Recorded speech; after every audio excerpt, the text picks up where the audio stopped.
What is the one trait that is often depended upon to get us through the toughest times? A sense of humor. But a sense of humor typically does not just magically develop, it tends to be based on responses to life experiences. So, as parents and grandparents, how can we help our children and grandchildren develop a great sense of humor? Stay tuned to find out. Hi, for those of you new to my channel, I'm Dr. Creadon Wright. I'm a board-certified family physician with over 33 years' experience treating patients. Now that I've retired, I have the time to share the wisdom that I've gained from my education and patient interactions. And you have the ability to benefit from this without having to live through med school, residency, and patient care yourself. In order to help our children develop a great sense of humor, we first need to understand what humor is. Humor is a tendency to find amusement in a situation or with wordplay. Infants and children love to evoke a positive reaction from those around them. This will be our greatest tool in helping to develop a great sense of humor. What is rewarded with our laughter tends to be repeated. A small child noisily passing gas may cause those around them to erupt into laughter. But unless you want their jokes to revolve around bodily functions, it is best to try to maintain a straight face and teach them to say, "Excuse me." Likewise, if they laugh at another person's physical differences or unfortunate situation, they need to be gently taught empathy by explaining why their laughter may be hurting the feelings of the other person. But in most other situations, laughter can be a healthy response, even to unexpected, unfortunate occurrences, as long as the laughter is initiated by the person in the situation and never at the expense of another. The first form of humor is physical humor. Even before infants understand words, they may laugh at a silly expression or a new sound. Young children love the exaggerated movements of cartoons, especially when accompanied by sound effects such as whistles, pops, and clangs. Although some aspects of physical humor may continue to amuse some individuals into adulthood, such as the Three Stooges, to truly develop a sense of humor, a child needs to move beyond the simple slapstick. In the early stages of life, it is fine to make silly faces and sounds to make your young child laugh. But as they develop, they should typically develop the mental capacity for more subtle humor just as they move forward from infant feedings to more complex foods as their teeth come in. One of the first jokes I learned in my childhood was, "What's black and white and red all over?" The answer was a newspaper. This type of joke, like many, relied on the use of homonyms. Homonyms are words that sound the same but have different meanings. In this case, it's the word red. The joke sets you up by starting with black and white, two colors. Therefore, when you hear red, your brain automatically assigns the red color definition to the word rather than the red, R-E-A-D homonym that is the past tense of read. No matter how intelligent your child or grandchild is, if they don't have a large enough vocabulary to understand the different meanings, they won't be able to get the jokes. This is where you come in. Expand their vocabulary by reading together. Tell them simple jokes with homonyms in them. If they're a little older, give them a set of homonyms and see if they can create a joke for each pair.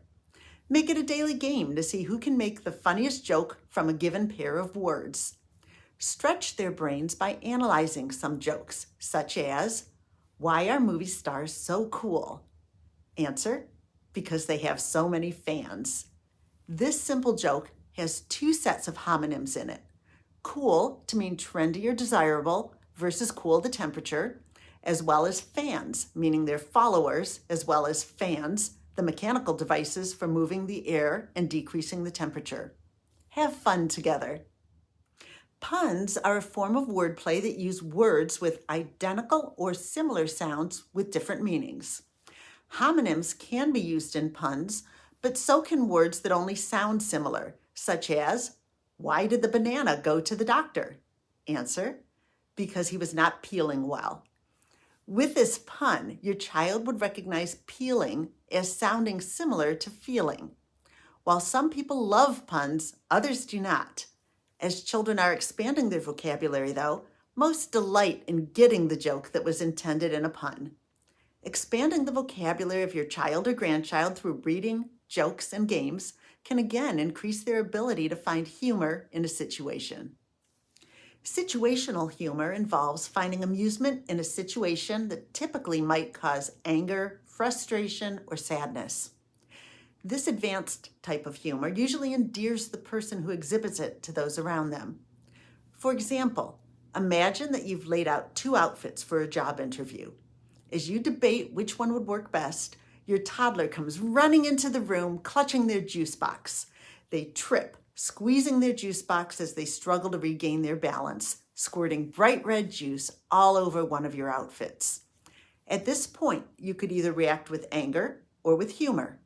A comment such as, "Well, at least I know which outfit I'll be wearing," can diffuse the situation.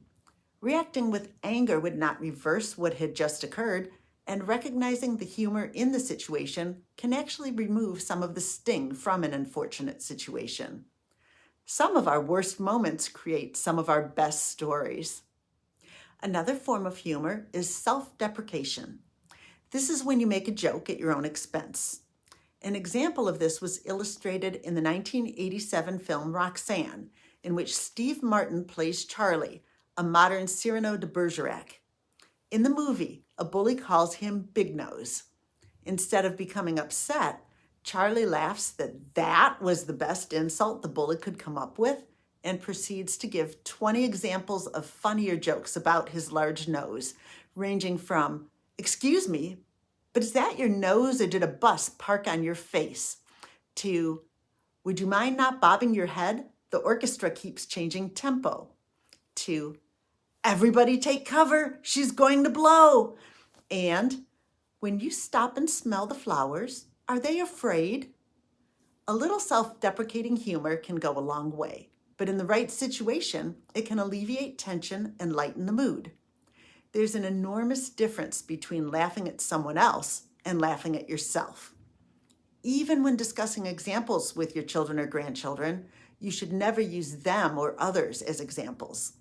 They need to understand that the only person who has a right to joke about you is you. Another type of humor is parody. A parody is a comical imitation of another work. For example, the musical Spamalot is a parody of the musical Camelot, and Austin Powers movies parody those of James Bond. Most parodies include exaggerations as part of the humor, but to truly appreciate a parody, a person needs to be familiar with the original work. Introducing your child or grandchild to works of literature can not only increase their vocabulary, but also make them familiar with similarities and differences among genres, making it far easier to appreciate and create humorous parodies. One last type of humor we're going to discuss is irony. Irony can be verbal or situational. Verbal irony is a manner of expression in which the intended meaning is the opposite of that actually expressed.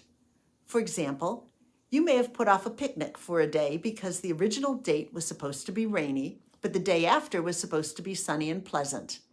Then in reality, the situation was reversed and the first day turned out to be sunny and the second day pouring rain. You might chuckle and say, "Wow, we are great at picking dates," when your speech actually means the opposite.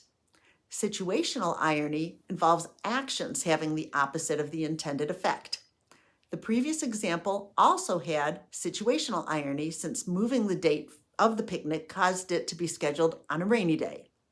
Or stepping around a puddle and instead stepping into a hole and twisting your ankle would show situational irony.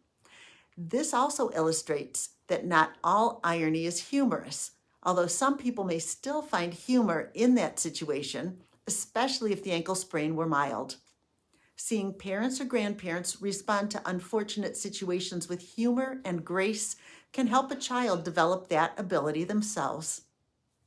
Humor can help you get through the difficult times and can make day-to-day life just a little more fun. By guiding your children and grandchildren in the development of a great sense of humor, you will also help them to maintain their sense of empathy, knowing that no joke is worth making another person feel bad. Facing our setbacks with a sense of humor can also make it a little bit easier to face the hard times. And everyone loves a person who can bring a smile to their face. If you're enjoying these talks on the most precious gifts that you can give your children or grandchildren, please take a moment now to hit like and subscribe to my channel. That will bring a smile to my face.